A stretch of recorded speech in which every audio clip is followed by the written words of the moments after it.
Are you ready? Stand by.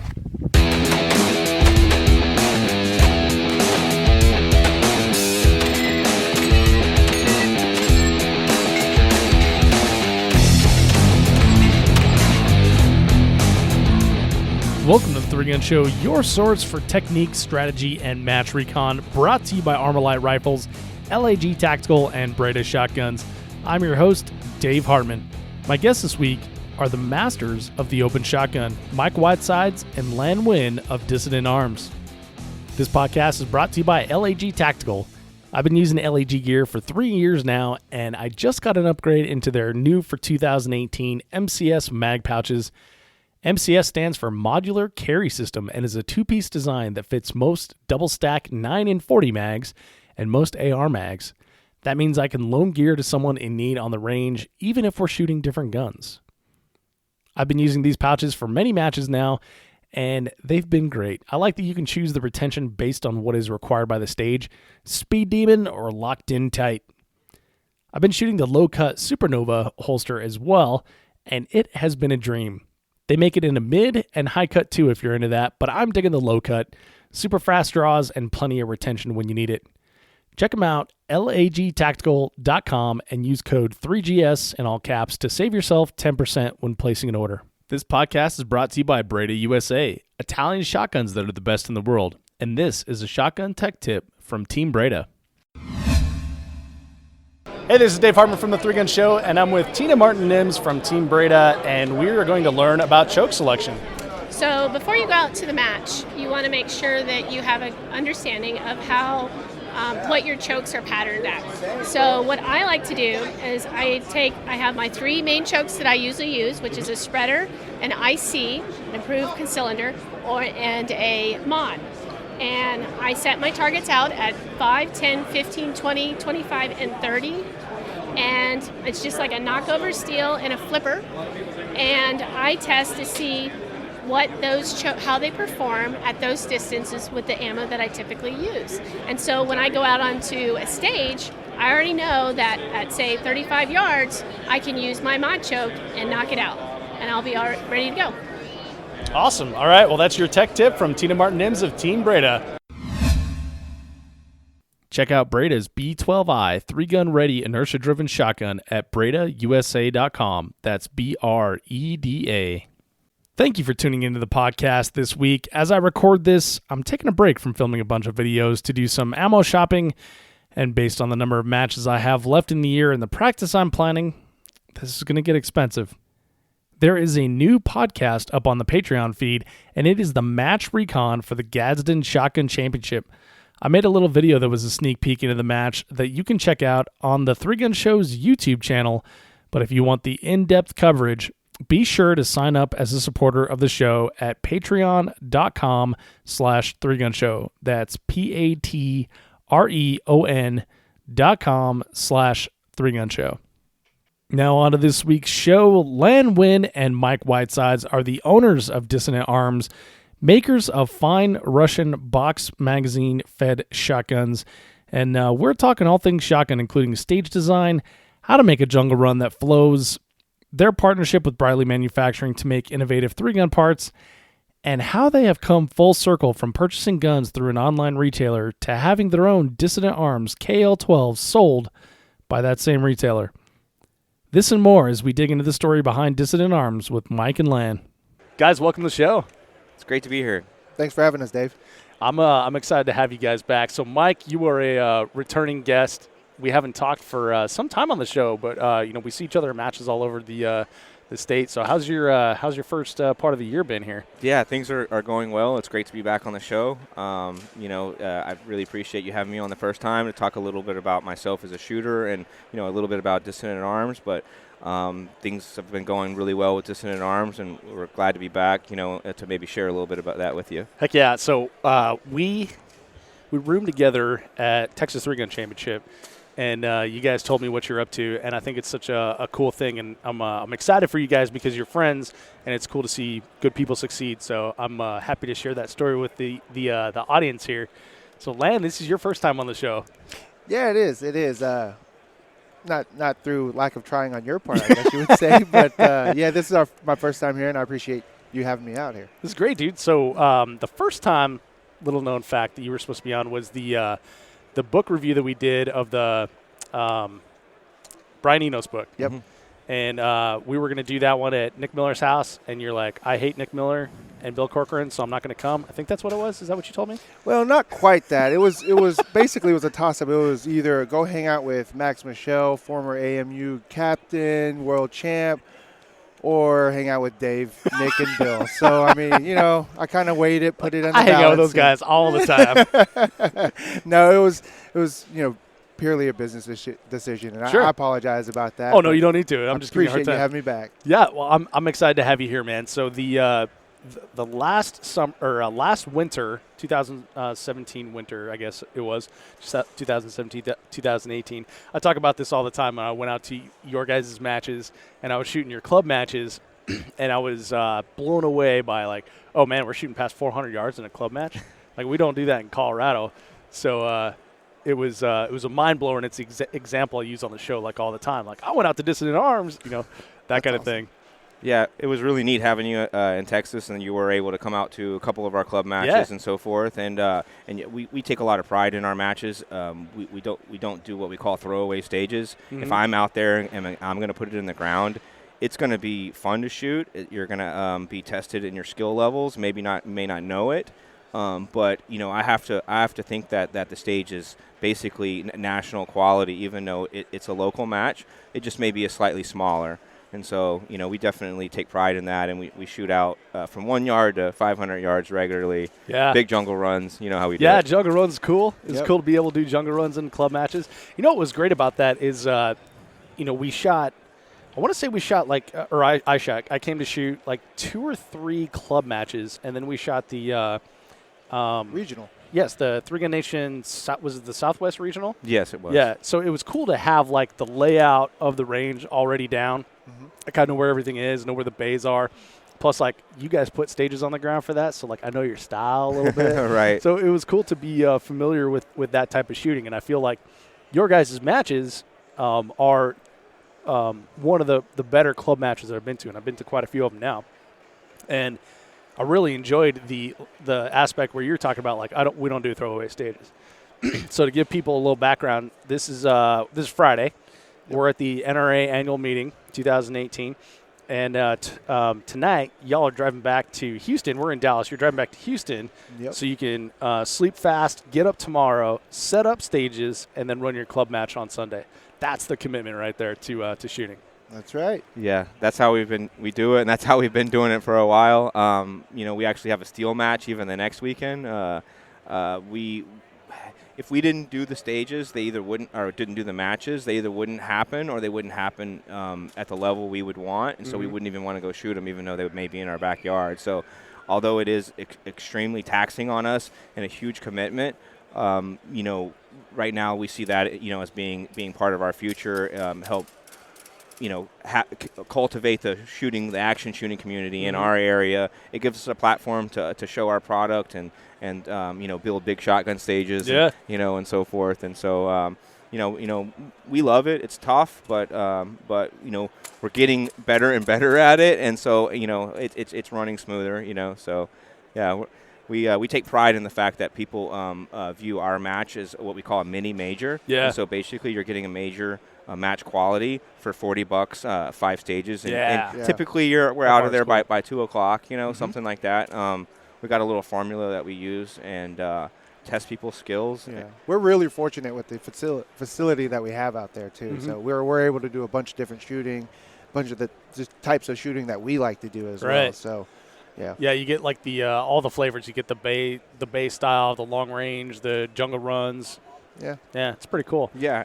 What do you prefer, bay style or natural terrain? That is an excellent question. So, as has been pointed out to me many times over the last couple of years, I trip a lot. Me too. So jungle runs are tough for me because we don't have any jungle in Colorado where we shoot. Everything's flat. So I'm not used to like hunting and pecking targets and then putting those those types of things into my my memory. Right. So I guess base stages are more in my wheelhouse because that's the way I started shooting 3-gun. And I can go to any club match in Colorado, 4 of them a month, and go shoot base stages, right? Right. We don't have long distance. That's not my wheelhouse. However, I would say that like the most fun matches that stick out in my head have either all jungle runs, all natural terrain, or a mixture, at least 50%. So I would say then the natural terrain is the juice right there. Gotcha. And even like a cool place like Sups, where they have like just shitloads of bays, they turn them into like natural terrain sort of things when you shoot like hard as hell, because now you're going like up and down. Yeah, multi-bay things. You're going over berms. Running through the building and doing all that Yeah, kind of running stuff. through the building, and then you get to shoot over the bays onto the hillside and stuff like that. So they have creative use of that. That's pretty cool. Yeah.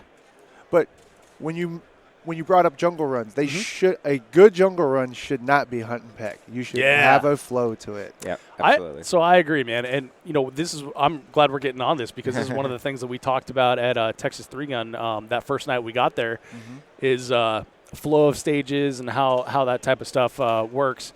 And I did shoot a match last year on the RO squad, and I shot the jungle run, the shotgun jungle run, on the first day. And so everything was hunt and peck. Right. Like you couldn't see Hadn't 4 been shot. targets. Hadn't been shot out yet. Hadn't been Well, shot at all. Right, yeah. right, So right. I was like the 5th or 6th shooter on it or something like that. And so right. I'm literally running not loading. I'm just running with a loaded shotgun with my head up. Like trying to peep all these targets. I see one. I'm like, pew, you're down. Okay, where's the next one? Yep. That sort of thing.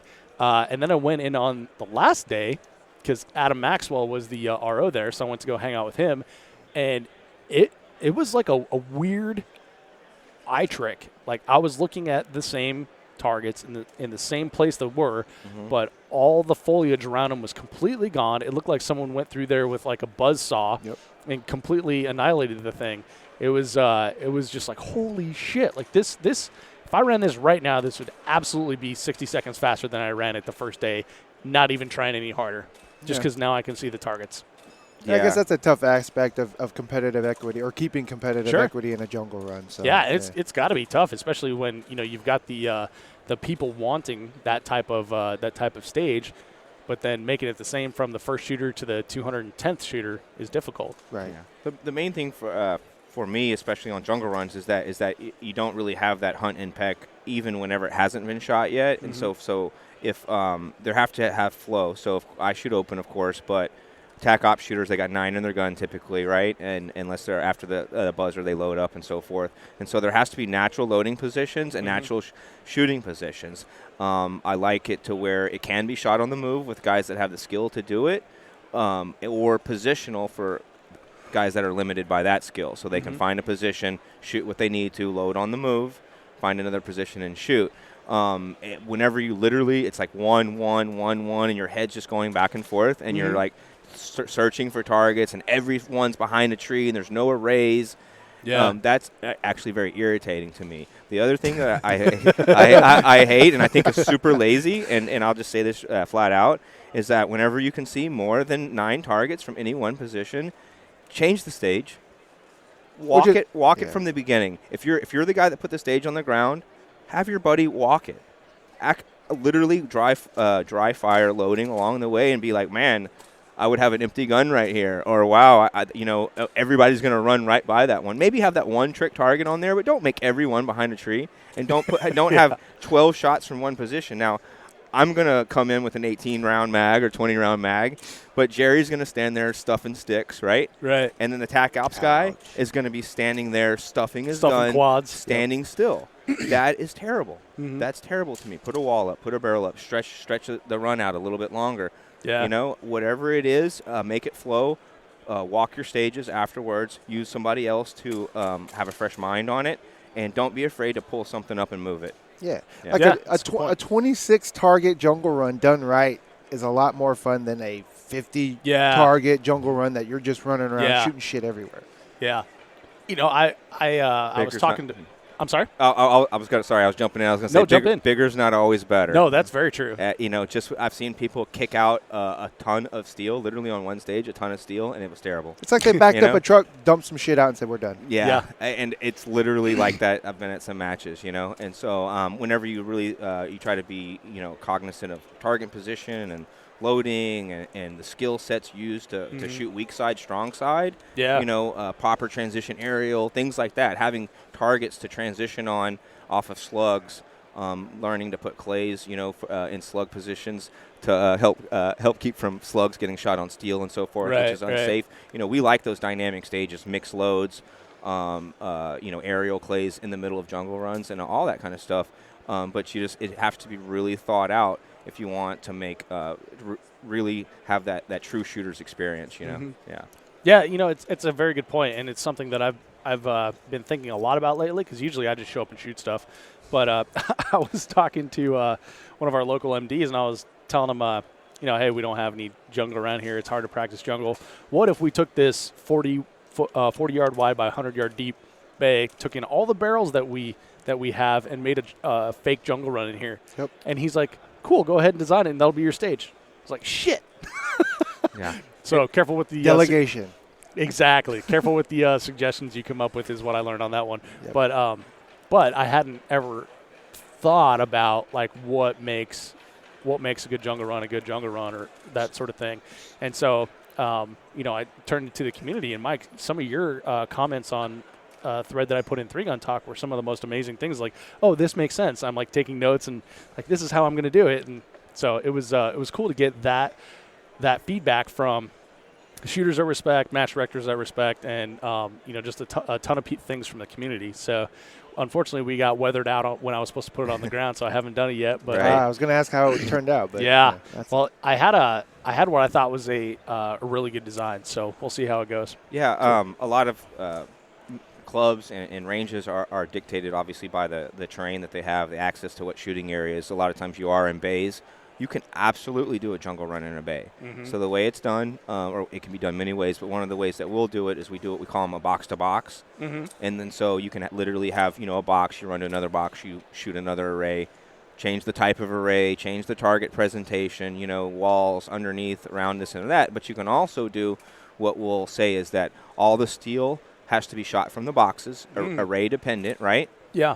And then there'll be clays in between the boxes, or paper, right? I remember that. So the paper can be shot on the move, any safe distance and direction. So it's a slug paper, any safe distance and direction. Clays can be shot outside of the box, any safe distance and direction, which is basically right up on it if it comes down to it, right? Yep. And then so, we have eyes and ears on, and we're shooting birdshot, so we'll be all right, and so basically what it'll be is you'll shoot an array from a box, and then leaving that box, you can smash a few clays, you know what I mean? And then you can load on the way into the next box, smash that array, and then hit clays on the move and so forth. And so the guys that aren't trying to save all the time, they're going to shoot that clay from the box. But the guy that knows you can shoot the clay out of the box, he's going to be, one half a step at least out of the box whenever he shoots that particular clay, Yep. So like you'll have 9 possible shots from your first position, but one of them's a clay. Well, don't shoot the 9th one because you're going to run dry, right? Exactly. So shoot the 8,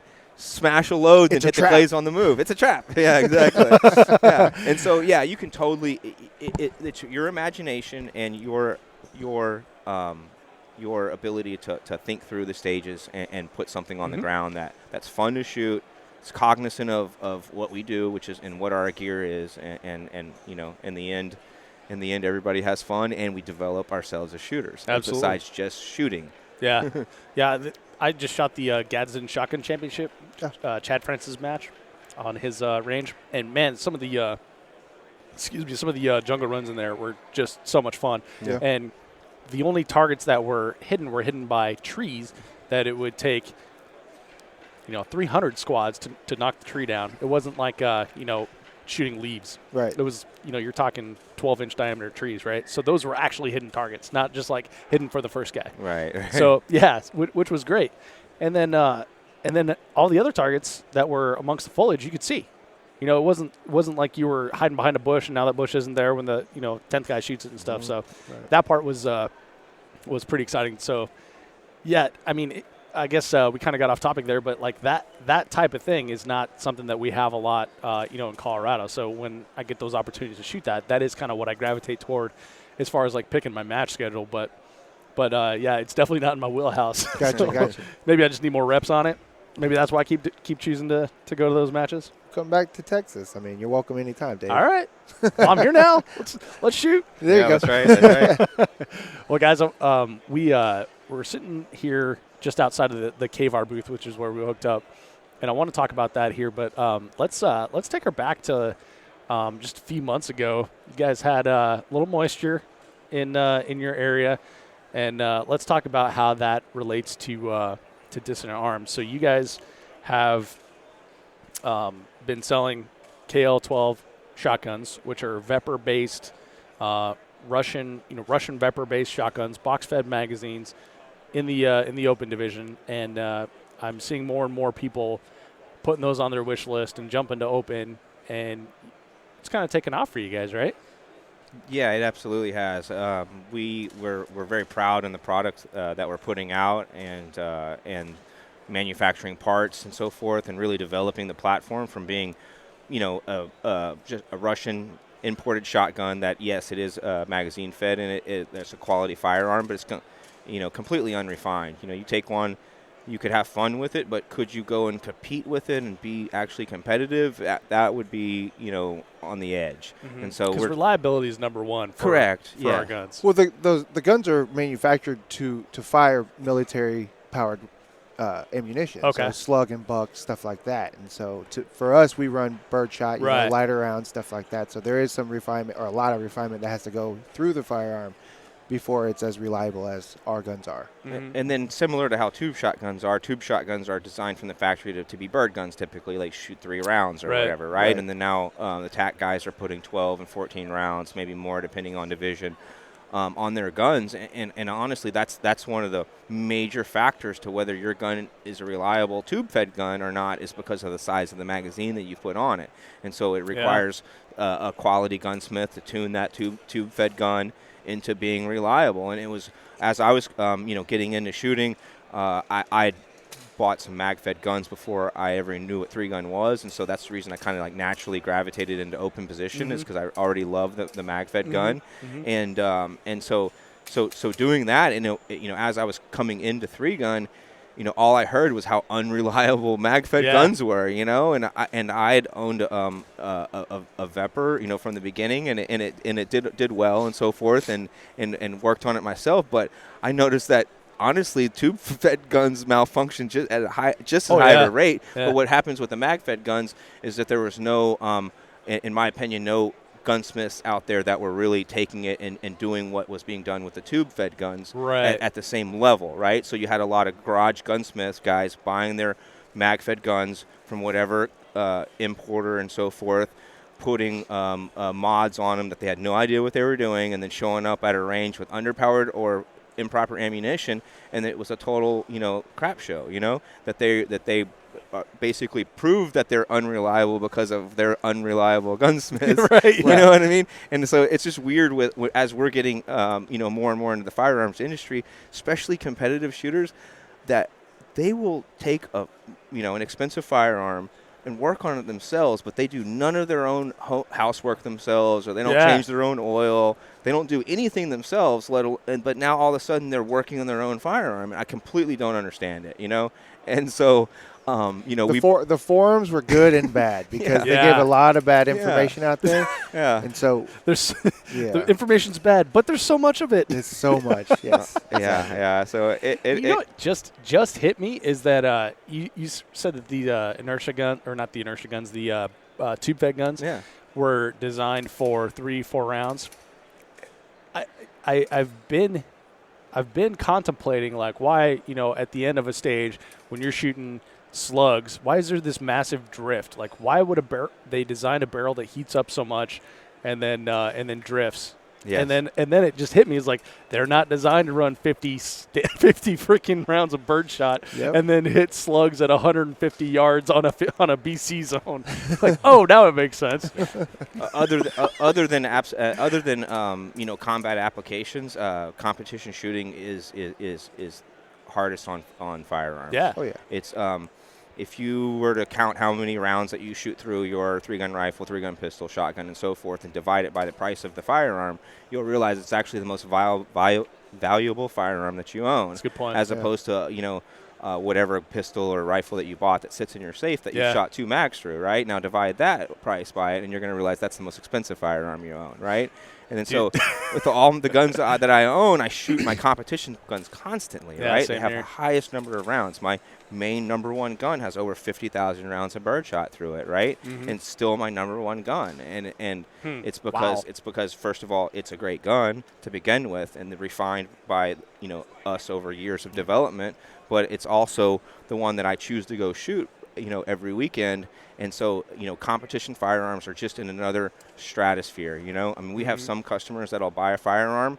1 or 2 have never even unwrapped it, or shot it once or twice. And then we have, on the flip side of that, guys like Kalani and Joel Turner and Josh Froelich that are shooting, a ton of rounds. Josh shot over 120,000 rounds on his first Dissident Arms shotgun. Jeez. An amazing number of rounds, something that without, guys like that, we wouldn't be able to do. But so that's like your R&D, right? Oh, absolutely. So do you get that gun back and then look at it and We see will how he be. destroyed We it? will. So we're going to do an autopsy. But it's not dead, so that's maybe not, I don't even know what you would call that, right? You're gonna kill it and then do an autopsy? Yeah, Exploratory surgery. So There you go. So Josh has been super helpful to us. I can't say enough about what he's done. To help Dissident Arms, and we feel like we've been helping him also. But the proving how many rounds that a gun can take in a short amount of time without replacing any critical parts, basically it's hard for us to get that advertising. And so it's something that you see our guns shooting on video in matches across the country. We know that our customers are going to pull the gun out of the box. They're going to throw their 12 mag to the side. They're going to throw their 15-round mag to the side, and they're going to grab that 20-round mag. They're going to put it in the gun, and they're going to go Facebook Live. We do post gotta bagged work up when it gets Monday, in. so we are responsible. And for so that. we know that. We understand that. I like Magnum Mondays. I like it too. And other guys are going to tell you, hey, get your gun, and if it malfunctions, don't call us until you shoot 1,500 rounds. And then if it's still malfunctioning, then you can call us. And which I've been told that by firearm manufacturers. Yeah. And so, for us, we know that we're not going to be able to we're not going to be able to sell the product in the way we want if that's the kind of customer service or the experience that they get, from us. Well, and plus the other thing is we're shooters too, so we're going to be in front of their face all the time. So it's like, how can you sell a shoddy product and be like, hey guys, how's it going? Yeah, like you got to stand in the dirt next to the guy and reset his steel and stuff. Exactly, exactly. So, Well, and there's a lot of, I guess, a lot of ownership when it comes to that too. Like if you've got a guy that bought one of your shotguns and he's got a malfer that caused him, 2 failure to engage. Like you own those 30 seconds. We do. Yeah. Yes. And then we take the time to attend to the issue if it is presented to us at a match. And so it's like, we're shooters first, right? But then also we are manufacturers as well, so we take pride in our product. So if that ever happens, we go and we take care of that issue immediately. And so Well, so how do you guys deal with that happening? How do you mitigate the Facebook Live of showing malfunctions? Like what kind of work goes into one of your shotguns before you put it in that box and ship it out? So we have a multi-step process. The core of any of our firearms is we call it competition tuning. And as we've gotten into selling to a larger variety of customers, we call it competition/tactical tuning. Hey, because we know there's a big difference, right? And the CTT, right? Competition tactical tuning. And so it's a multi-step process, and it's a secret sauce, but it also includes some particular parts. So we can proper trigger, recoil assembly, and then some gas work, bolt work, action work. It's really about a dozen items that are addressed on the firearm. Each firearm needs it to a different degree, and some of them won't need something at all, and some of them will need it absolutely, and you're like, oh my gosh, right? And so that's what's happened is that, as we've developed our process and refined our product, it's about finding that 1 in 100 thing, right? Full disclosure, we've had 3 guns come back to us from guns that we've shipped out to customers, and they, were malfunctioning, and, we're like, oh my, what the hell? What is that, right? And then, we pay for shipping if a firearm needs to come back. Shipping's on us, So we send them a label, came back, because I want to know why the hell is that gun doing that, Yeah, then right? you have the opportunity to fix it for Correct, the next time, right? Absolutely. And then so we literally, very methodical, very scientific method of following exactly what's happening, tracing it down. Then you're like, that's it, right? And then now, all of a sudden, competition tuning receives item 13 to do, right? I gotcha. So now we know, even though that was 1 in 100, right? Well, now we know we better do this to every firearm, otherwise we're going to have that thing happen, right? And it's going to happen with the wrong customer in the wrong time. Well, you guys are dealing with like the variants of basically comm block shotguns, right? Yeah, it's not. They're stamped receivers, or are they milled receivers? Yeah, they're stamped receivers. Yeah, so and they're it's not like you're dealing with like factory fresh billets that you get to select every spring and detent that goes in it, right? Exactly. Right. Like And they're probably taking off a whole buttload of Cosmoline and it's not We're dealing with Russian inconsistency. Yeah, right. But at the same time, so the Vepr platform is basically an RPK shotgun. So an RPK is a light machine gun, but it's not the standard foot soldier AK, right? It's a heavier barrel and a heavier receiver, and that's basically what the Vepr is. It's a heavier barrel, heavier receiver version of the Sega, which is an AK shotgun. The Vepr is an RPK shotgun. Okay. So I was wondering what the difference was. Right, and so Kalashnikov owns like over 98% of the firearms market in Russia, and then Molot, which is the manufacturer of the Vepr, I believe is like at 2% or less, and they're the second largest, I believe. My numbers may be slightly off, and so now we're calling those facts. Right, exactly. And so the Molot factory is known to be extremely high quality. They take really high pride in their work. We've been told by Briley Manufacturing, which does all of our barrel work, that the barrels from the Vepr are some of the most consistent barrels that they've ever seen over their 40 years of experience. You're kidding. So out of well over 100 Vepr barrels done through us with Briley, they say that the barrels vary less than 0.003 of an inch, which is extremely precise. Extremely tight. That's right. That's way tighter than I would have expected from a shotgun. Correct. Now some of the now you have to think that this is done on a machine that's set up, that they're doing it and so forth. Now some of the other parts of the guns are forgings that they have to mill afterwards, and there's more inconsistencies to them. Now, and the Molot is much better than the Sega, which is much better than many of the other comm-block rifles and so forth, but there are inconsistencies. There's no thing called mil spec with AKs, right? There's just types of AKs and so forth, right? Works or doesn't work. Correct. And so, yeah. go, no go. Bam! This one works. And then so just back to the competition tuning, it's all about knowing your guns, Yeah. Knowing your guns, taking the pride in your work, and making sure that you do that same thing to each one. And then when a problem does arise, then we address it. We're all over it. We had a dozen guns at nationals while we're shooting next to them. Okay. Yeah. So now we're like, I hope everything runs good. It always does, right? But at the same time, it's in your head. You know what I mean? Because we're like, all right, well, we're here amongst 12 other guns on the range right now shooting. Plus, there's how many ever guns across the country shooting local matches, other majors. Right. How cool is that, though? Oh, it's awesome. To have, very cool. A product that you had your hands on, someone's going out there and competing with it at, like, the highest level of our game. It's humbling. It's a reason we do it. Yeah. It's one of the reasons we do it. And, it's we're shooters first. Yeah. Don't. Yeah. It is. We're just it funding is. the habit is all it is. We wanted guns that either didn't exist or we couldn't afford, and then that's what's brought us to where we are now, is because we wanted to figure out how to make that happen. So either how to manufacture / invent, or however you want to look at it, refine an existing platform, and then end up with something that is good enough to sell to somebody else. Right. That's pretty exciting. I love it. So now you're several years into the business now. You're seeing the growth, and then So basically, in August of last year? Yes. So we were realizing growth, and then in August of last year, we were getting ready to go to the Lucas Oil PCC Championship, and announce a new product there. And then right before that happened, Hurricane Harvey came to Houston.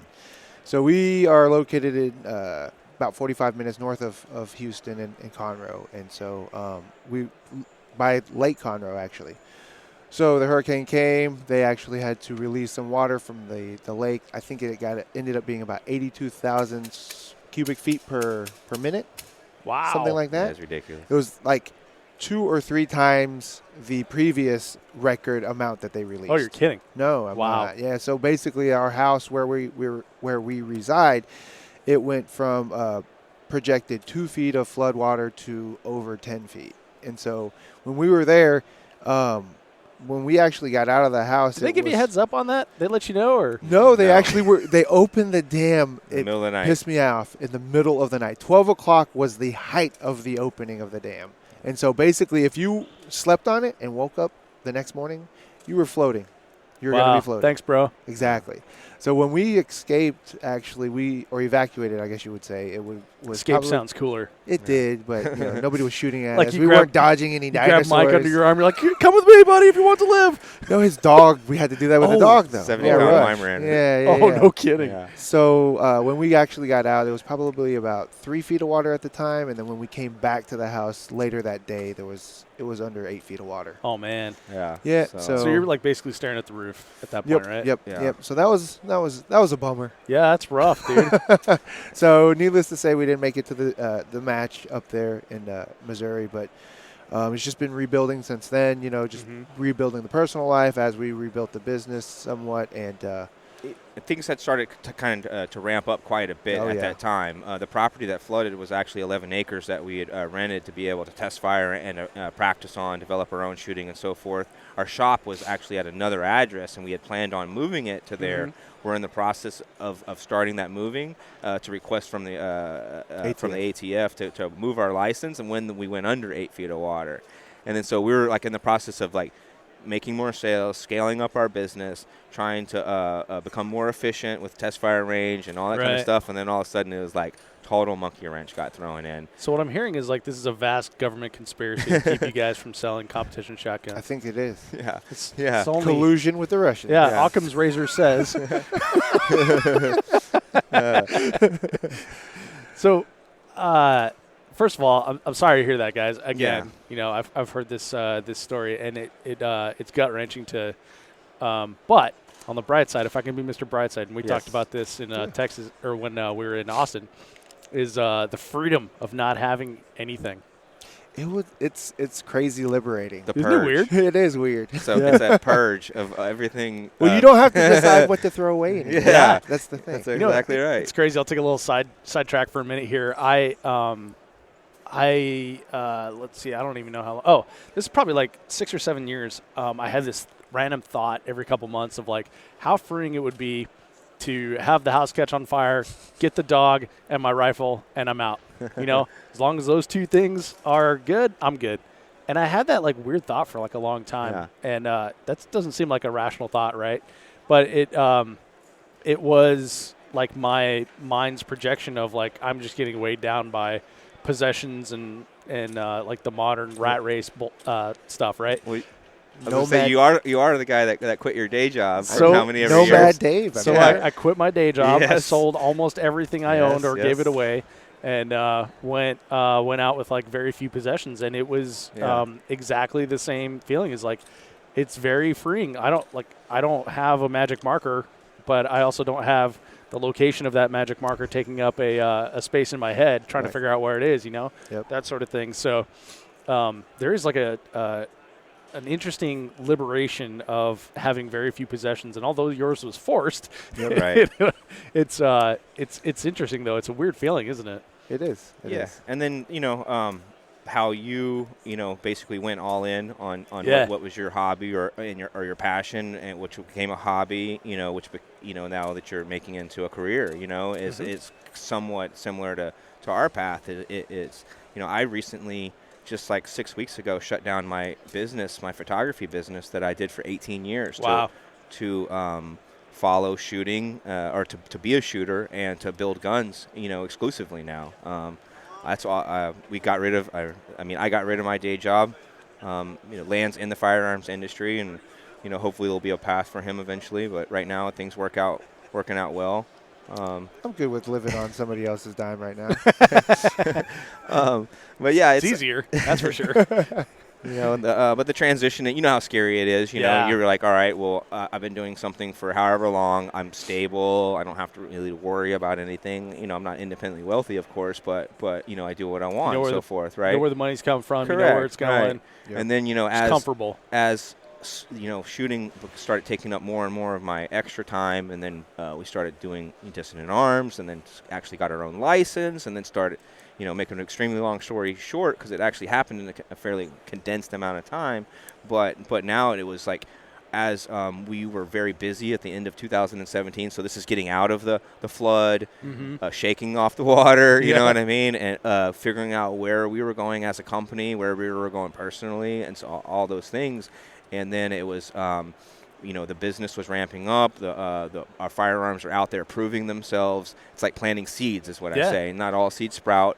Some do. The ones that are good seeds, healthy seeds, properly watered, boom, you got to plant, right? I like and so that's what the sales are like for us, because we used to know who our customers were. We're like, all right, well, this person, he's going to buy a gun next. And these people would come on our radar, and we'd be like, all right, well, here's a list of open shooters.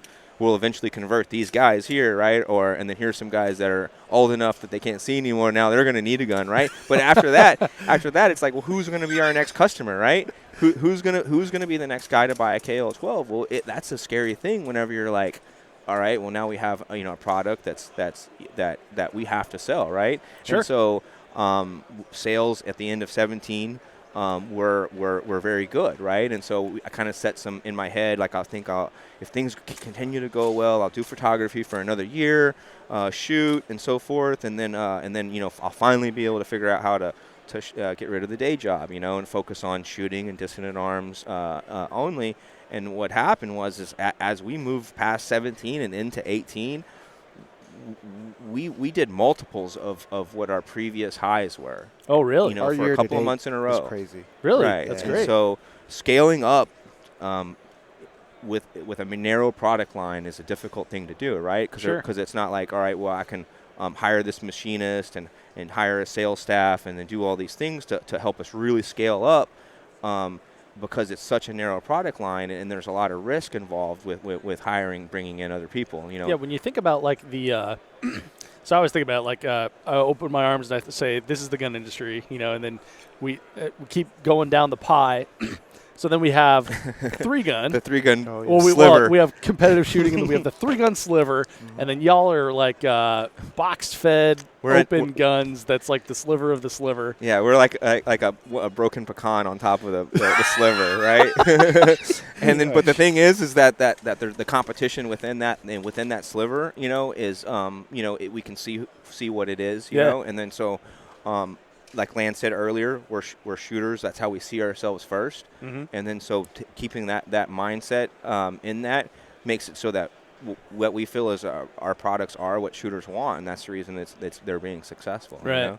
And then not only our mag-fed guns in Dissident Arms, the KL-12, the CR-12, and the multiple parts that we're manufacturing. Our partnership with Briley. Briley. That right there. How did that come about? So crazy story. I've only ever heard our partnership with Briley. Yeah. I've never heard like the origin story of this. And I love crazy stories. Lan's smiling real big. So we get into shooting competitively, and we're shooting 3-gun, right? And so talk to a lot of people, and they say to better your 3-gun game, you should start shooting USPSA. Right. So we go to shoot USPSA, and we meet a guy there who's wearing a Briley jersey, and so we meet him. We talk to him for a little bit. I don't think Briley when I think USPSA.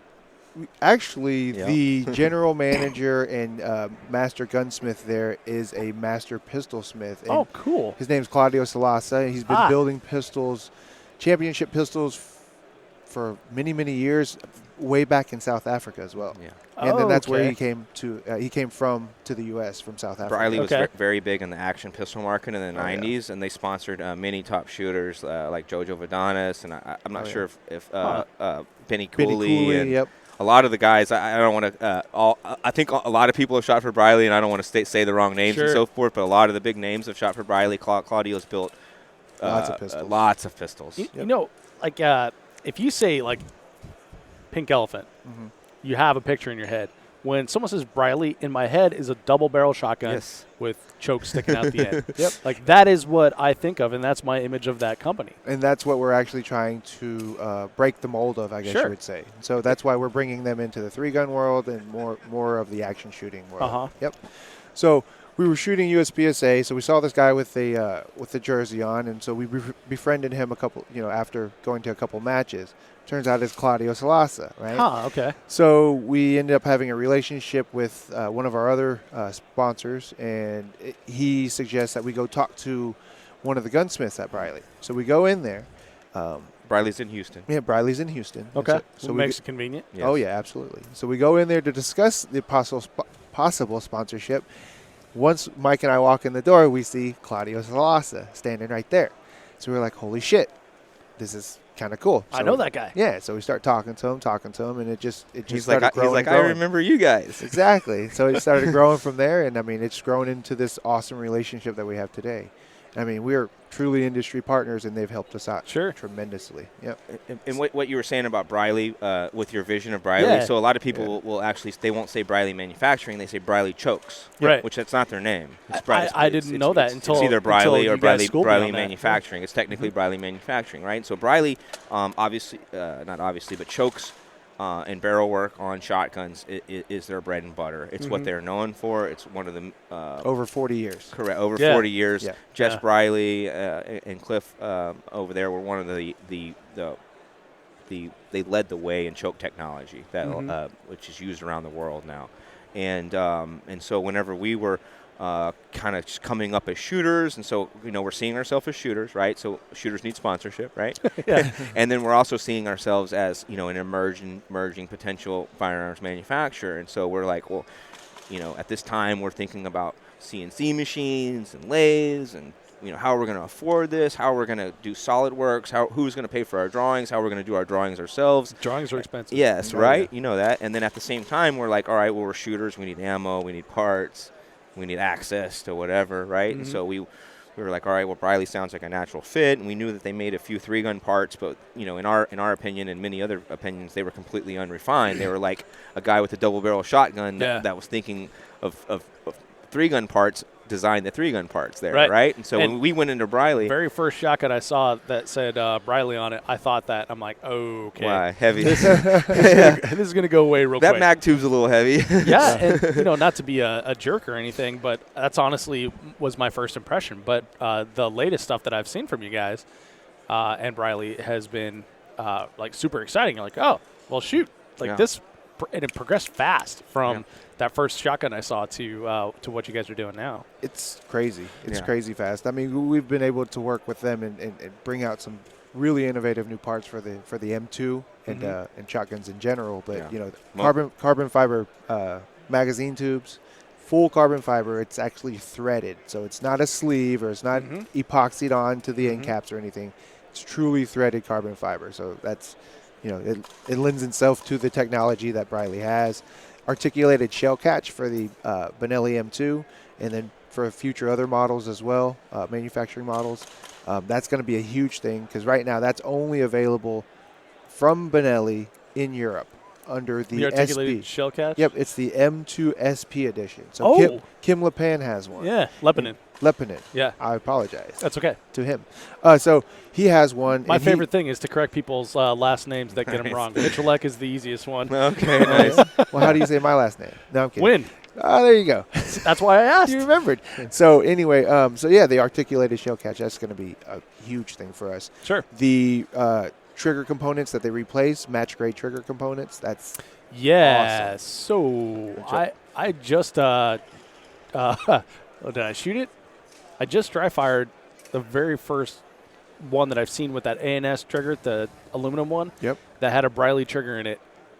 I was like blown away. Yeah. I would have ND'd the first time if it was loaded, but and that has happened to a few customers. I'm sure because they haven't gone out and shot enough rounds with it after getting it, and they're mounting that gun and they're going to prep that trigger. Well, because we prepped that trigger so hard with a shotgun because it's like a 6-pound break or even higher. So 2 pound. 2-pound trigger. 2-pound is what that Briley is? Right. Man, it feels amazing. The very short reset, very nice reset. It's ridiculous. So the parts with Briley, our partnership with Briley, and that's what it's been. Is that we're helping them develop parts for 3-gun for action shooting, and they manufacture several items for us and help us on the technical expertise. Mm-hmm. You know, after touring their facility, we were amazed at the capabilities. I canceled my classes for SolidWorks. Literally, I'm not lying, guys. That's I was awesome. signed up for SolidWorks because I've always been like I can do it all myself. And, and Superman. Yeah, Superman, right? And I turned 40, and and then I realized that if I want to get done what I envision potentially happening for myself and my business partner Lan, that we got to start thinking bigger. Yep. We need to stop chasing the small dollar, even though that's the little sliver of the pie. Now you break that pie, you take that sliver, and now you call that your whole pie, right? Mm-hmm, So you break it down. Now that one little sliver is now your whole pie. Well, how much of that sliver do you own as a business and so forth? Yeah, You know what I mean? yeah. And so that's the way we're looking at it now. It's like, all right, well, outpace your competition, stay ahead, stay innovative. Don't worry about the people that nip at you, Mm-hmm. and stay above it all, and put out a product that is what you say it is. Mm-hmm. And at the end of the day, if we're a couple of weeks late on a gun, at the end of the day, guess what? Your gun works, Yeah. and it's the best. It's tough to do that, stay above it and narrow your focus and work on your stuff rather than, chasing that shiny penny that's rolling down the street. Yep. How do you guys do that? Avoid being reactionary. Yeah. So what happens is Lan will see something online, right, and he'll want to instantly respond, right, and then I try to be the level-headed guy, right, and then the flip side of it is that's I'll not what see I thought at all. I'll see it online, right, and I'll be like, the hothead that I am, and I'll be like have a response typed, or whatever, and then I'm realizing it's like, why am I trying to prove what we already have proven, right, and then he'll Letting talk, that he'll, person he'll control talk, your day, he'll too. talk me back, right? Yeah, and we literally say that. We're like, well, now he's in control of you and the way you feel, and you're all worked up, but I bet he's over there having fun. You know what I mean? And so it's a tough thing to do, and sometimes you have to like let it go, and then what happens is like guys that shoot for us, people that own our product, some guys that aren't even our customers, but their buddy is, or they see that we do matches and we support the industry and so forth. They come in and defend us if need be, quote unquote, defend or state facts, as opposed to the BS that's spewed or whatever like that. And it's not like we're involved with a bunch of that, but it's just an interesting thing. So as business owners, we have to Remove yourself. Yeah. We Yeah. try not to ever talk bad about anybody else's product, even though that doesn't always, the same respect isn't given to us sometimes, And then we feel like that if a product can't stand on its own, then all bad mouthing of somebody else certainly isn't going to move your product into the limelight. You're just a good salesman. You're selling a shit product. Yeah. Yeah. That's a good point. Yeah.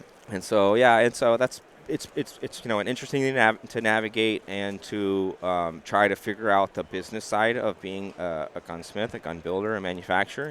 Because a lot of things that I've heard is that great gunsmiths are terrible businessmen, and that's been the reason why some particular guys may have not been as successful as they could have been, and so forth like that. And we don't want to fall into that. We want to again think big, not chase the small dollar, and divide what our market and is expand our market into what we think it is, and it's our world, and to try to own as much of it as we can. And we have other product lines we want to get into, and we're thinking above and beyond, but at the same time we want to maintain our position as industry leaders and the competition grade magazine fed shotguns, continue to develop parts for the Vepr platform, but also think about where we're going to springboard in the future.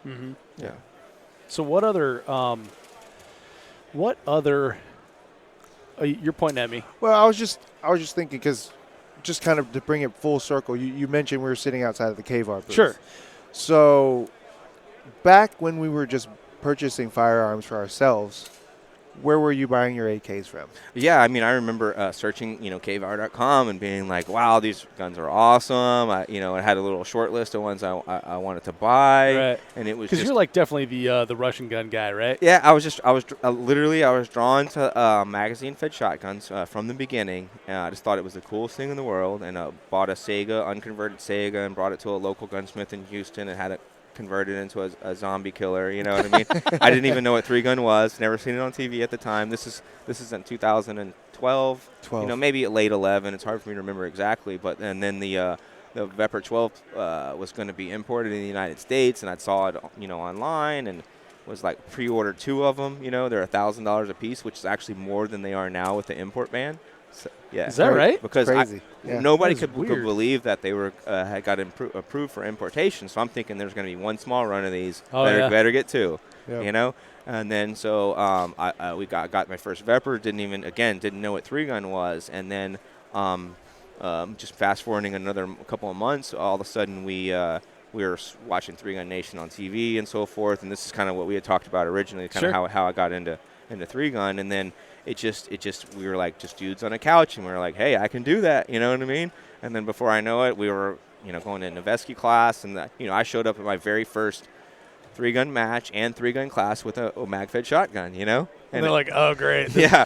Oh, yeah. Oh, yeah. Not this guy. Yeah. So there's a million stories, involved with all that. But that's what, how things get. And Lan and I dabbled with building in premium AK rifles that we were doing on a local level with an FFL there, AMSS, which was one of our very first sponsors and so forth. And it just Adam Maxwell's got one of your Dissident That AKs. was the first rifle we built and the only rifle we put on Sponsorship for sponsorship. That's And what he pulled told it. me. yeah. And it's awesome because Adam actually purchased a shorty shotgun from Yeah. us too, so Yeah. it's going to be a matching set for him. Isn't that great? Pretty cool. Yeah, Yeah, so it is. the story he's told on the show a couple times, and so it's actually like a pretty cool thing. Yeah. They do that Banana Clip Classic up in Minnesota every year. Yep. Yes. And it's like hey, bring out your guns that you don't ordinarily shoot, and then he shoots that one. And I saw pictures of it, like that is a sharp gun Yeah, for an AK. Not for an AK, but like it's a sharp gun. But I look at AKs and I'm like, they all look the same to me. Like that is a unique rifle. That's a nice one. Thanks, yeah. man. Yeah, that was really early on for us. I mean, that was back when we weren't we were doing shotgun conversions, but at the time they were just very general. Parts didn't exist. More tactical than competition. Right. And we're adapting Sega parts to the Vepr or one-offing stuff ourselves, having local knife maker make bolt handles for us, all kinds of stuff, literally, you know what I mean? But these are the processes that we had to go through to realize what works, what doesn't. You have to have a charging handle break off and hit you in the face more than once to decide that you're going to figure out how to make charging handles that don't break. And then you have to lose 0 on a 50-round count shotgun stage and lose your eye overall. And then you'll all of a sudden you come up with a sight rail that doesn't lose 0 anymore, and just all those little things, that Years of development. Well, Yep. so where you mentioned a ban. So yes. Oh, yeah. Russian shotguns are banned. Our band. So where do you guys get shotguns to convert? We get them from MSR distribution. So there's KVR Corporation. KVR Corporation owns KVR.com. They own MSR distribution, and they own Fine Group. And so those different, they're all sister companies, obviously. And so KVR.com is the retail outlet. Fime Group is the importer, and MSR distribution is the distributor to dealers like us and things like that. So Molot's the manufacturer in Russia. So on your Vepr 12, it'll say Molot, and it'll say Vepr 12, and then it says Fime Group because Fime Group Las Vegas, and it'll be the importer. Right. And then the importer basically gives them to MSR, which is the distributor, which is who we buy them since we're at a dealership level.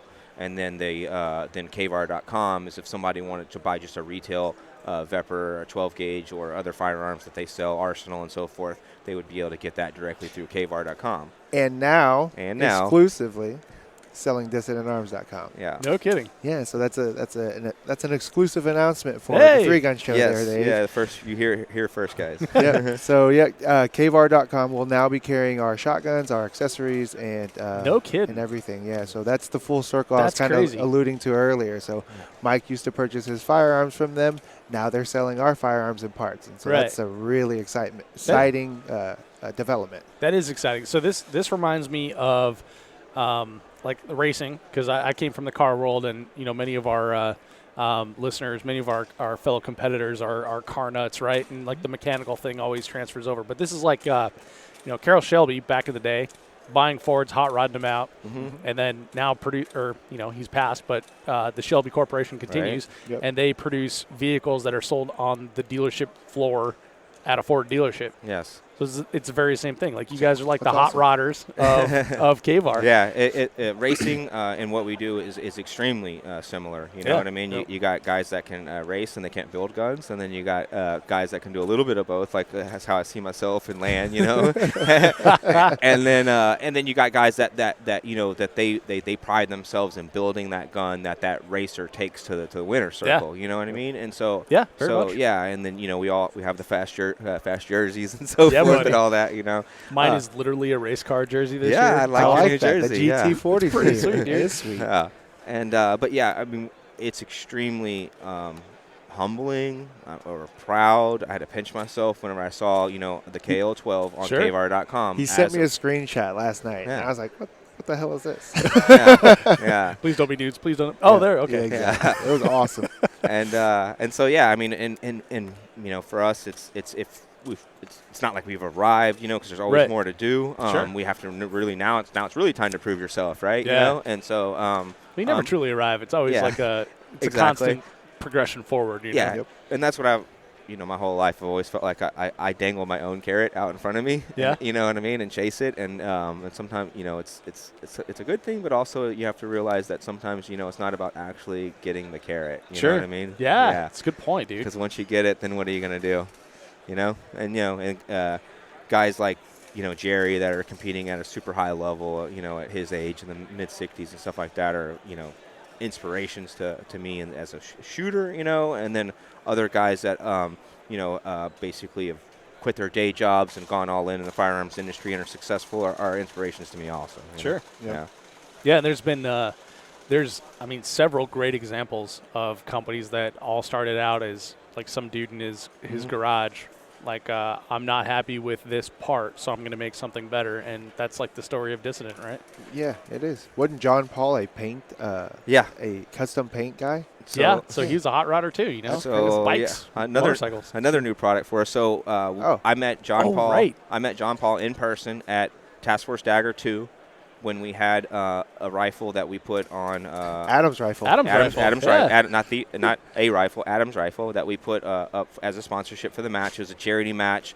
We don't get involved with on a lot of match level stuff because we are below a small company. We're a microscopic company, but at the same time, the right things to be involved in than we are. So we put a gun on the table there, and Adam got it. I was JP Rifle supported the match. John Paul was actually out at that match showing off his work.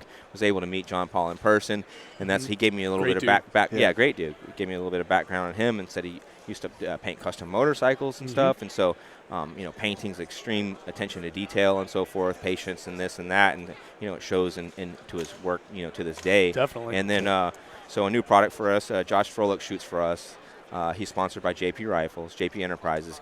He last year wanted a handguard for his gun, his KL-12, and we didn't have the Dissident Arms handguard wasn't completed from production yet, and we were modifying different AR-15 handguards to fit on it and so forth, and we had actually had our eye on the JP Rapid Configuration handguard, and we were like, all right, well, if we have to, we can make this one work.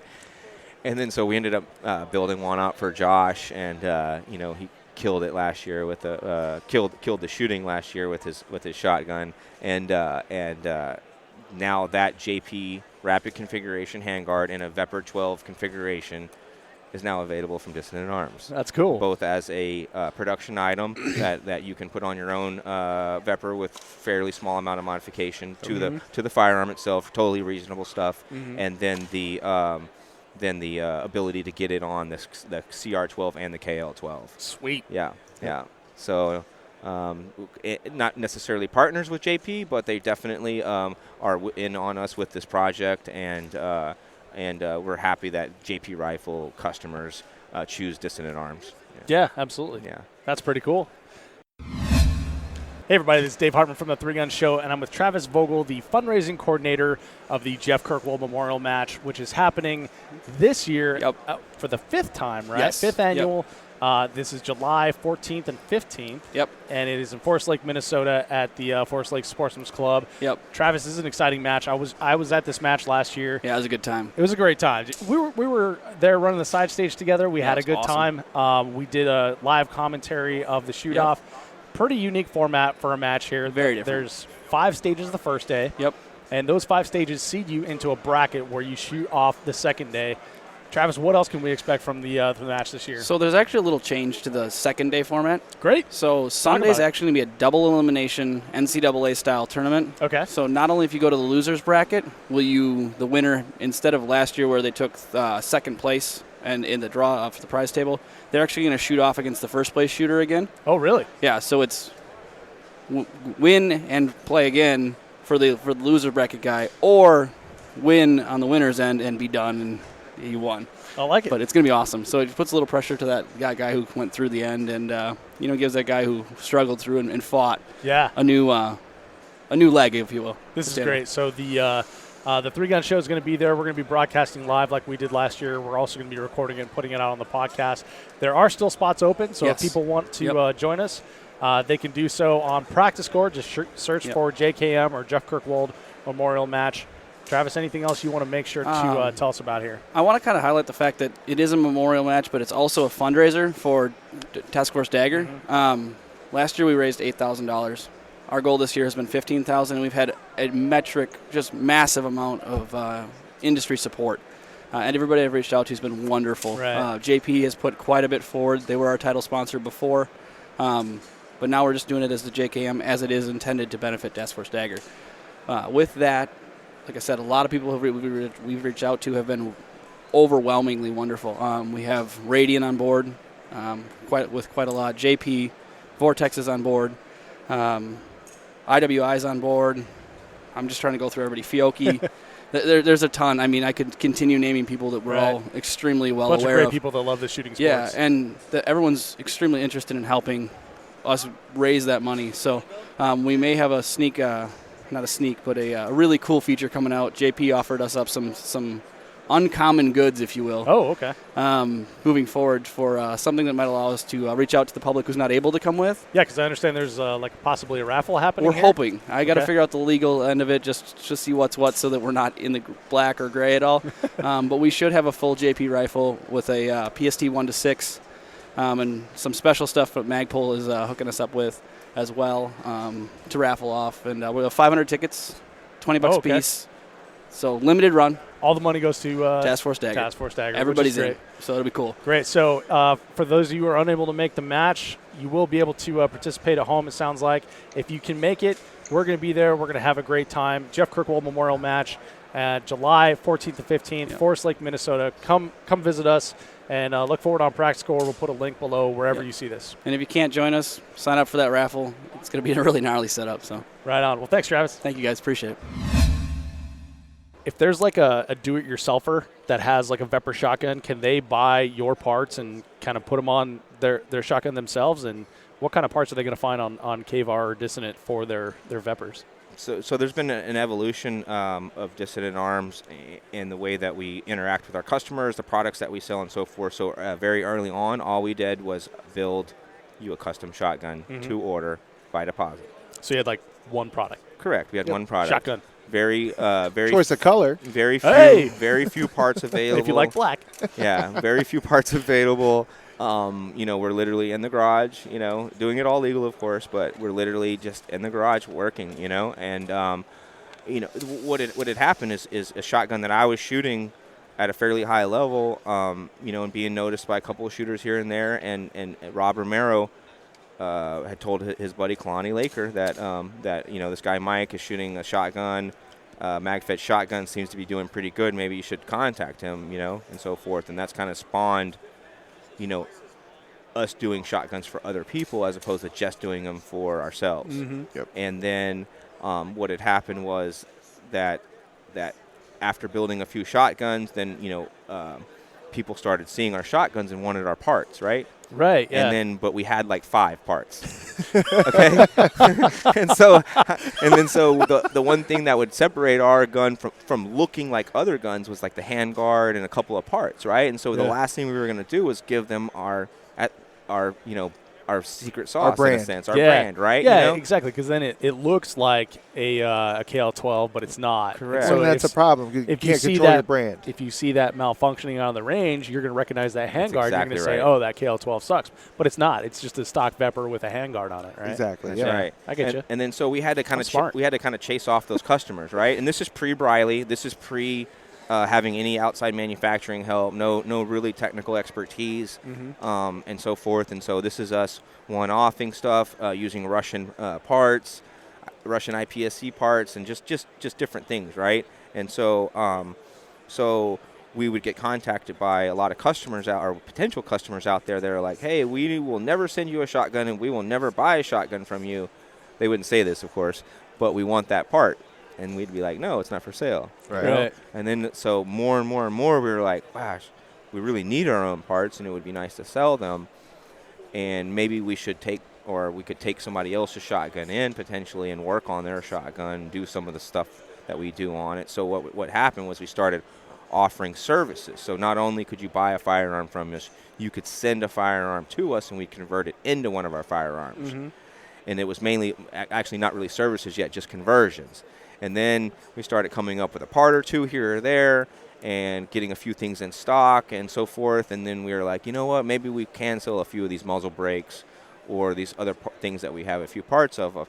And then we I can't stand what we call as tire kickers, and so and that's having a very long conversation with somebody that is not going to spend $1 with you. This is the 5th tire kicker conversation I've had today. Okay. It is noon. Okay. And the show started at 8:30. Yeah. So we hired a guy named Vadim Berdansky that did a blog and a YouTube channel called Vepr 12 All Day, and is a guy from Ohio, a Russian immigrant from Ohio. Oh, wow. that fell in love with the Vepr on his own, started doing a lot of his own mods and videos, and took a pretty big passion in doing it, and so I actually saw some of his YouTube videos and I was like, this guy does pretty good, and I was trying to vision myself doing it, and I'd be like, yeah, right. You know what I mean? So many takes. Yeah. That would require so many takes. And then to put you on video. he would answer people and do a lot of stuff that I'll do, but it's hard for me to do, but because he had the passion to do it and so forth. Absolutely. And so he actually approached us for sponsorship, and we were like, yeah, okay, we'll do some work on your gun and give you some parts if you answer all these questions on blogs. Social media presence, answer people's questions about Dissident Arms, about Vepr 12s, and it's always steer them back to us, Sure.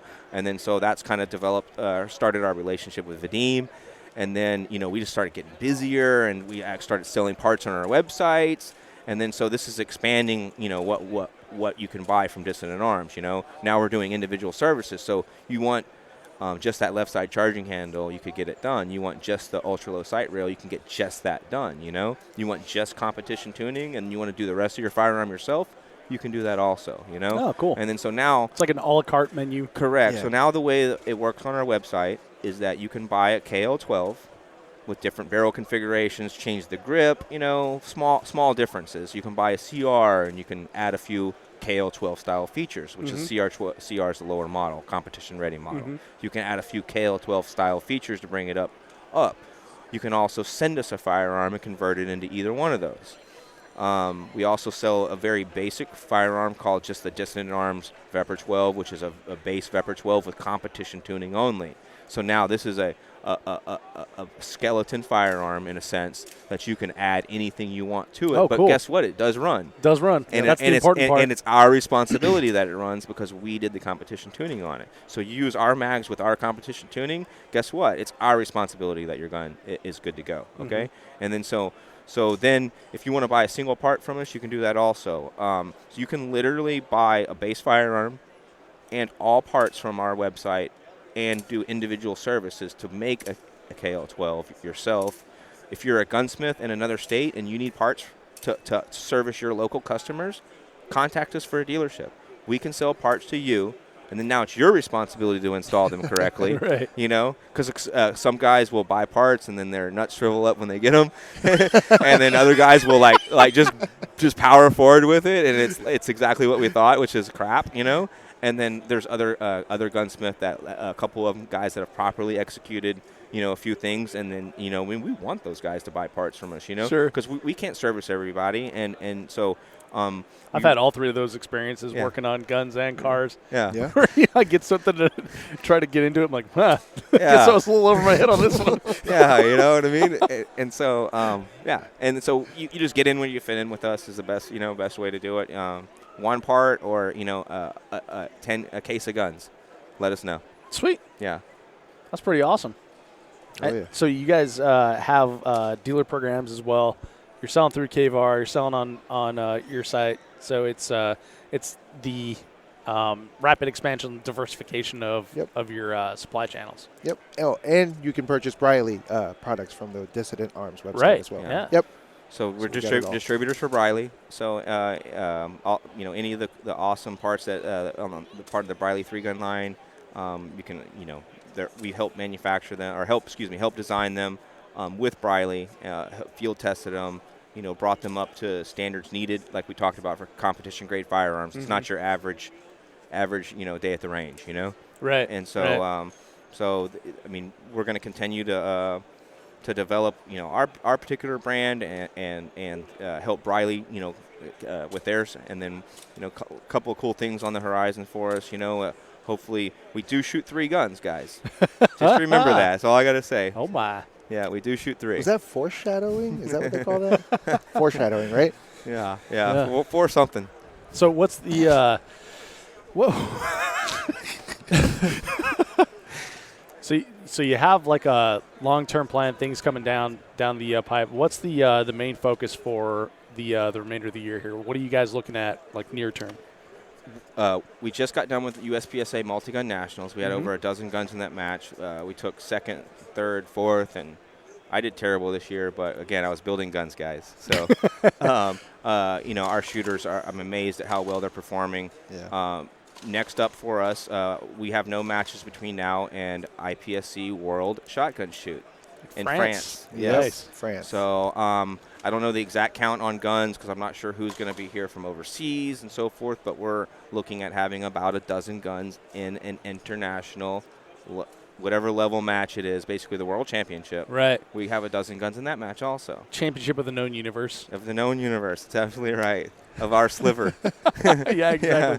And so we're extremely proud of that. I mean, Lan shoots basically what's a Briley shotgun, but it's all parts that we co-developed. He's going to be shooting modified division over there. So when you go through that gun, there's just as much innovation, just as much cool stuff on that, in the tube platform. Dissident Arms, you know us from MagFeds. It's where we shine. I'll be shooting in the open division over there along with Josh Froelich. Scott Green, he's going to be shooting, of course, his Limcat shotgun, but he's going to be on the team. John Migliaccio, Migliaccio. Mig is what everybody calls him, okay? So I'll ask him. The dude with the green gun. Yeah. Oh, yeah, that guy. Soviet Green. So Mig is going to be shooting part of the national team. Jojo Vidanis, have you met Jojo before? I haven't met Jojo. So Jojo's a top shooter from out west, GM, king of his circle out there, you know what I mean? And awesome guy, good shooter. Him and his daughter, Claudia Vidanis, both shoot open division, and they've always been known to shoot tube-fed shotguns. And recently, we've done some barrel work and some other modifications for firearms that Jojo sent us, and Claudia and Jojo will both be shooting guns that had Dissident Arms parts and Briley barrel work and done to them and so forth. Very cool. Jojo's an awesome gunsmith in his own right. He's going to complete the firearms themselves. But again, there's a well-known gunsmith sends his guns to us to get the barrel work done, Sure. and some carbon fiber hand guards and a couple other small modifications or whatever, and then he's going to finish them out himself. So now he's moving out of the tube-fed shotgun into a mag-fed shotgun because they do rule the range. Yeah, and now they're reliable, right? Yep. They And absolutely they're are. so reliable that, and ruling the range, IPSC has to handicap them, right, with 10-round mags? Correct. So Yeah. it's production open, if that Yeah. makes, or open production, if that makes any Yeah. sense at Makes all. sense to California. Yeah. And Yeah, so, it makes sense to U.S. shooters like USPSA, right? Yep. yeah. Yep. So So you, we're stuck with 10 rounds in Right. USPSA production. Yeah. And Not then- carry optics now, though. They've Yeah. gone crazy, but whatever. But yeah, so World Open light. World Yep. Shoot is the main thing that we're focusing on right now. We're shipping a gun Monday for Heather Miller, which she'll be shooting Open Division for Dissident Arms as part of the Women's Open national team. Same thing with Lanny Barnes. She'll be shooting for Dissident Arms as part of the World Women's Open team. And then exciting, man. Claudia's part of that team also, and then Sky Killian. Sky, of course, shoots for Limcat. And so when you look at the gun, just the Americans, we got a lot of guns involved. Another shooter, Jonathan Guo, will be shipping his gun on Monday also. Yep. We're just really trying to get guns out to these world shooters as fast as we can without compromising our quality. Sure. And I think that they'll adapt to them quite quickly. It's a dot and a trigger and a magwell. It's pretty much like your rifle. The thing I like about the KL12 is it feels similar to just picking up an AR, right? Yeah. Grip angle, stock, and even the way you guys do the magazine release is much, much easier than trying to work an AK. Yeah, I like it. We feel like they're intuitive setups. I mean, some guys will be concerned with how quickly they're going to adapt to a new platform, and they tell me that they're going to have to get all this amount of shooting on it before they feel comfortable getting to the range and so forth. And honestly, once you get the firearm, the reloads are the hardest thing to get used to, just because of it's a bigger magazine to deal with. Yeah. And it's just there's just some nuances of it, but once you get it down, it's no issue. But whenever I was training Max Michel on how to shoot shotgun. I trained Max. Yeah, he. I wish you had video going when he said that. Yeah, and so Do it again, Mike. he would I'd set up a little array and he'd shoot it and he'd have a miss and he would stop and he would like kick and be like, gosh darn it, and I'm like, do you do that whenever you shoot a pistol? And he's like, no, I do not. And I'm like, well, what do you do? And he's like, well, I call my shot as a miss and I make it up and you hit it on the next one and you follow through, right? And I'm like, well, get it up on the firing line, And so, and literally I'm like, we're all trigger pullers. That's a dot and that's a target. Pull the trigger, and that's really what it comes down to. Well, now you have a larger margin of error, too. Yeah, 'cause no it's a kidding. shotgun. Correct, Yeah. and just the it's just it doesn't take that much to get used to. It's very intuitive. It's literally you mount it like a rifle. It reloads in between a rifle and a pistol, depending on how you look at it. And then I was surprised. I was messing around with them in the KVR booth over there. How easy the magazine went in there. Yeah. Like I was trying to monkey it in and like bang on it and stuff. And you're like, no, Dave, put that down. Yeah. It's just from past experience with AKs, I think. Yeah. So, I mean, Yeah. when you see them, you usually have to rock and lock or whatnot. But, yeah, the Vepr, you just insert the mag and you're good to go. Exactly. I always thought, like, watching the videos, like, man, I bet those dudes practice the reload, like, really hard on that thing. And they've got, like, super left arm strength. Nope. That thing just goes in there and stays. Yeah. That's one of the parts of competition tuning, and one of the things that we make sure that it's good with the firearm before it goes out. The mags insert properly, and they're not loose, because that's also a very bad thing, And Drop freely. Yeah. Yeah. And then they drop freely during reloads and so forth. Yeah. So I mean, it's all part of making it into what it is, Right. Yeah. Yeah. Pretty amazing. So, okay, we've got, like, less than a month until the World Shoot. Yep. Lan, what are you working on going into that? I need to work on finding time to practice. Yeah? Yeah. Step one? No, we actually there's a lot of new parts that we're developing for the modified shotguns too. So I'll be I'm working with that with Claudio closely on that, and Robbie as well at Briley, and then just working on practicing as well. So. Since we don't have any majors between now That's and all. France, and we are in our new shop finally. We finally had ATF approval to move to our new location. We dropped everything last weekend and moved, and then now, like, we're literally, just banging out customer guns, banging out in-house builds that we're selling and so forth. But we don't have any majors to worry about. We're going to, implement some practice sessions, honestly, to really get prepared. I don't want to go over to Europe and shoot an unfamiliar style. Yeah. And basically, I want to perform as well as I can. Now, am I going to be able to shoot as much as Josh has or Scott Green has? No. But at the same time, we're going to do our best to be prepared. Absolutely. Yeah, absolutely. Nice. Yeah, looking forward to it. Yeah, so, I mean, we got our ammunition under control with Federal helping out, getting ammo over there. And, it's going to be I predict the women's open team is going to do extremely well. Standard team's strong, too. I think the women's standard teams, I think they'll defend their gold medal. The women's didn't have an open team last time, so this time I think they're at least a podium team. Yeah, it's exciting. Yeah, and so there's a lot for There's a ton of people going from the U.S., too. Yeah, the contingent's bigger this time than it was last. So this is only the third world shotgun shoot. So it's been only going on 9 years. I didn't know that. Yeah, right. So it happens every 3 years, and then this is actually only the third one. And so for it's not. So for us, it's like obviously it's the world stage, it's all that, but it's also about developing the sport worldwide. Yeah. We have visions for making shotgun more palatable, from action shotgun more palatable for more shooters. A lot of people look to get away from the shotgun and so forth, and they wanted to go two-gun and all that. And I'm like, well, hey. Why is that? I don't even get that. We have a steel match. I don't know, man. We have a falling steel match. You can come and shoot shotgun only. It's the funnest shooting I do, period. I tell you what, dude. I started shooting 3-gun because of the rifle and the pistol. Like, I want to become better at these. And the shotgun is, quickly become, my favorite thing to do, because everything like as Adam says, everything falls down or explodes, right? Yeah. Right. That you shoot. And that part of it's, super exciting. That's fun. And I've heard that from so many people. It's really hard to get people over that hump. I think Pete Rensing is doing it right with UML and allowing, 2-gun division, right? So you can shoot pistol and rifle. But then you see all those other people having all that fun, and you want to have some fun too. Oh, absolutely. Yeah, I originally kind of turned my nose up a little bit to 2-gun and into any 1-gun and 3-gun, because it's all they're trying to do is get away from my product. You know what I mean? That's the difference. It's 2-gun or PCC only in multi-gun. Right. Yeah. 3-gun is 3-gun. Yeah. Typically is the way I look at it. Yeah, and I was the same way, Mike. I was like, well, why would you want to get away from one of the most fun platforms out there? And I think Jeremy explained it to me.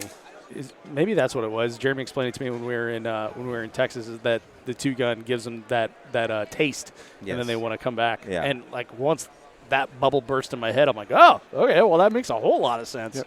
Yeah, at the end of any match, I try to get really anybody that wants to. You can always approach me, at the end of a match, and you're welcome to shoot my shotgun. You can burn the rest of the ammo I have. You can shoot your shotgun, and I try to get guys in my squad, whoever, just put it in their hands. Mm-hmm. Put it in their hands, and they will come. Oh, yeah. And so they're like, oh, it doesn't recoil like I thought it was. Oh, it's not as heavy as I thought it was. And you're like, oh, I knocked down a target from 22 yards with a diffusion choke. You know what I mean? And so they're just like all these things that they had in their head that were holding them back from what they think opens hard or opens this or that. The only thing is the people will say it's expensive. It has its cost. The reason why is because if you don't spend that money, you're going to get something that doesn't work. And if you come from USPSA and shoot open pistols, then you know that a good open pistol is going to cost you some money. Yeah. You know what I mean? And the same thing applies to shotguns and rifles. If you want a base, 2011, you're looking at $3,000 to $5,000. That's exactly right. Exactly. And then and then we're buying $1,300 Bredas or M2s, having $1,200 of work done on them. It's like, what? Yes. I mean, yeah. Come on.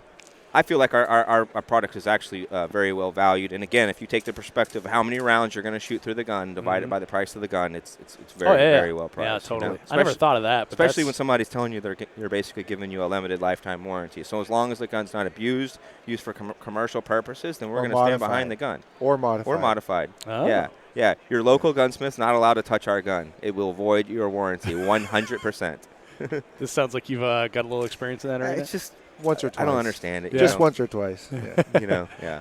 All right. Well, guys, we we should let you get back to KVAR. Don't want to monopolize your one day here at NRA annual meeting, but let's Mike. Let's start with you. Let's give the audience one thought or one piece of advice before we take off here. Hey, we're here listening to the Three Gun Show, so it's all about shooting, guys. Get on the range, develop yourself as a shooter, and develop yourself as a person. I like it. Lan, how about yourself, man? If you're going to shoot open, shoot Dissident Arms. That's right. There you go. I like that even better. Well, guys, I totally appreciate your time, and we've been planning this one for a few months here, and so I'm excited that you made the last-minute trip to Dallas for the NRA annual meeting, and it's always a pleasure to chat with you guys. Great time to do it on the mics here, so thanks for being here. Thanks for being on the Three Gun Show. Thanks for having us, Dave. Thanks. I felt the pressure from last time, Dave. Oh, nothing but love, buddy. Thanks again, guys. Until next time.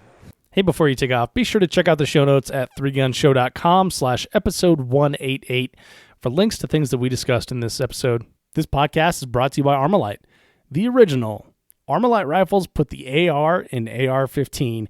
The rifles themselves come with 1-8 twist barrels, match barrels, 18-inch or 13.5-inch with a 15-inch or 12.5-inch handguard, Timney trigger, Luth AR stock, adjustable gas system, tunable comp, a patented tunable comp. This thing's ready to go right out of the box for a 3-gun with no additional modifications other than putting on a nice optic. I myself use a Vortex Viper PST 1-6 when I'm shooting TAC Ops or their Spitfire when I'm shooting limited. Check them out at armalite.com.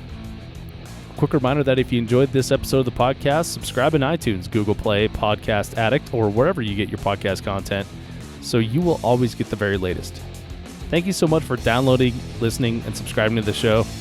I'm Dave Hartman, and I'll see you on the range.